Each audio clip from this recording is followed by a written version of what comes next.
Hey Hopop gengs! Avatar adalah salah satu film terlaris sepanjang masa yang digarap oleh James Cameron. Hanya dengan modal sekitar 200-an juta US dollar, keuntungan box office-nya mencapai 2 triliun US dollar. Ini nggak mengherankan sih karena film ini emang punya narasi yang kuat. Terus scoring-nya juga bagus. Tapi di luar itu semua, pencapaian tertinggi dalam film ini sebenarnya adalah inovasi efek visual yang mampu melampaui produksi sinema sesamanya. Di mana 80% adegannya gunain teknologi CGI, tapi tetap realistis dan menipu banyak mata orang. Terus gimana sih penampilan film ini kalau CGI-nya dihilangin? Penasaran pengen lihat? Yuk langsung disimak. Selamat datang di Film Populer.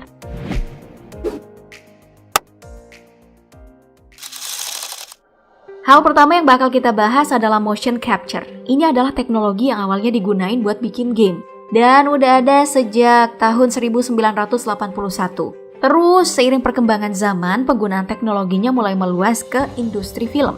Emang secanggih apa sih teknologi ini? Buat kamu yang belum tahu, motion capture itu benar-benar memudahkan para sineas, terutama dalam proses ngehidupin karakter fantasi yang berbasis animasi. Kalau dulu, semua karakter fantasi harus digerakin secara berpola dengan kode-kode yang rumit, jadinya mekanis banget. Nah, dengan adanya motion capture, semua karakter ini bisa jadi digerakin lewat rekaman sensorik dari makhluk hidup yang beneran ada. Ya, selain memudahkan, teknologi ini juga bikin gerakan karakter jadi lebih nyata, karena diambil dari makhluk hidup kan ya. Sayangnya, pada awal kemunculannya, motion capture ini belum bisa digunain secara real time. Jadi, perkiraan hasilnya nggak bisa langsung kelihatan pas take gambar. Makanya, James Cameron sebagai sutradara sempat nunda produksi film Avatar di tahun 1990 demi nungguin teknologi ini berkembang dulu. Gila gak tuh? Itu lantas jadi penantian yang panjang banget karena teknologi motion capture dengan fitur real time yang dia tunggu itu baru berkembang di tahun 2005. Jadi proses syutingnya baru bisa lanjut di tahun 2005. Cuman meski pengambilan gambarnya lebih mudah karena udah gunain teknologi baru, prosesnya tetap aja panjang. Soalnya gini nih, walaupun produk akhirnya adalah animasi, CGI yang gunain motion capture tetap butuh gambar dasar dari bentuk yang beneran ada. Makanya hal-hal yang mau ditampilin dalam frame harus dibuat dulu dalam bentuk 3 dimensi yang bisa disentuh. Contohnya nih, untuk bikin karakter para Na'vi yang hidup dalam film ini, para kru itu harus bikin sketsa 2 dimensinya dulu. Terus, dibuatin sculpting 3D dari tanah liat. Lalu dicoba ke make up, sampai akhirnya siap dipindai buat jadi citra komputer. Begitupun dengan atribut kostum milik para suku Na'vi. Semuanya beneran dibuat dulu sama ratusan seniman. Mulai dari kalung, gelang, ikat kepala, yang referensinya itu ya dari pakaian berbagai masyarakat adat di seluruh dunia, termasuk Indonesia loh. Nah, kalau perkara dasar tadi udah kelar semua, baru deh tuh proses motion capture ini masuk ke tahap selanjutnya. Ngerekam berbagai gestur dan gerakan para aktor dengan kostum yang dipenuhi bola-bola kecil. Fungsi bola-bola ini itu adalah mengunci titik-titik yang bakalan jadi pola gerakan dasar. Sedangkan untuk merekam ekspresi, para aktor ini dipakein helm berkamera yang posisi sorotannya mengarah langsung ke wajah mereka. Biasanya sih kalau ukuran wajah karakternya lumayan gede, bakalan dipakein bola-bola juga. Cuman kalau ukurannya kecil, muka para karakter cukup digambarin titik-titik yang tujuannya sama dengan bola-bola tadi, buat ngunci pola dasar dari mimik dan ekspresi. Baru deh, setelah pola gerakan dan ekspresi didapetin, take gambar bisa mulai ngerekam koreografi yang gerakannya lebih persisten untuk berbagai adegan secara real time. Entah itu momen pertarungan atau pertempuran, interaksi antar karakter sampai tari-tarian. Terus buat nambahin efek yang lebih nyata nih, beberapa adegan yang melibatkan aksi lari-larian dibuatin obstacle yang terbungkus warna kromatik kayak warna hijau, biru atau abu-abu supaya para aktor bisa beneran ngerasa lari di hutan yang bermedan ekstrim kayak para karakternya.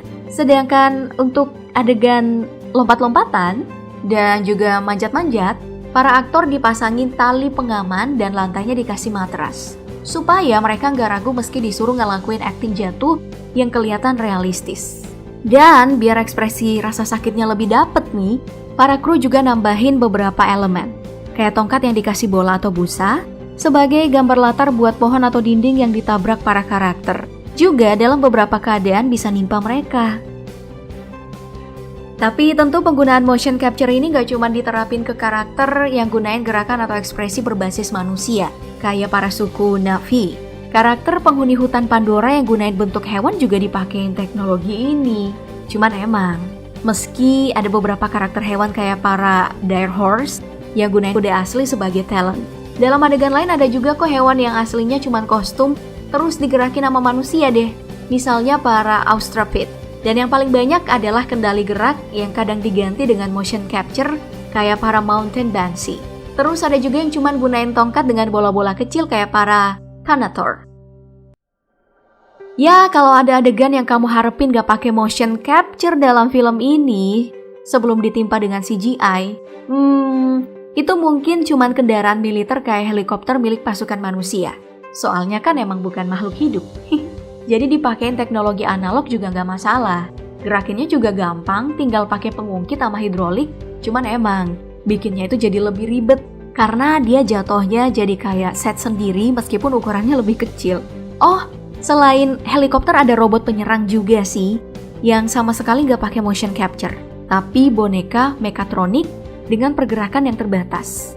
Makanya kapasitas sorotannya paling sering cuma setengah badan. Meski ada juga sih yang seluruh badan. Dan ini nih yang terakhir, soal tempat. Meski hampir semua setting lokasi di film ini ngandelin CGI karena fisika dan rupa buminya yang luar nalar banget, ada juga kok adegan yang masih pakai set. Misalnya nih, untuk adegan dengan sorotan close up di area hutan. Ini dilakuin dalam set yang penuh semak-semak dan pohon artifisial. Begitupun dengan area lain yang jangkauan sorotannya lumayan kecil. Contohnya ruangan medis tempat para karakter manusia ngelakuin transfer kesadaran jadi bangsa Na'vi. Ini syutingnya dilakuin dalam set yang penuh interior futuristik. Hal yang sama juga beberapa adegan yang berlangsung di kursi helikopter sama di ruang mesin. Well, itu dia gengs adegan dalam film Avatar arahan James Cameron. Saat belum dipakein teknologi CGI, kamu paling ingat adegan mana nih? Tuliskan di kolom komentar ya.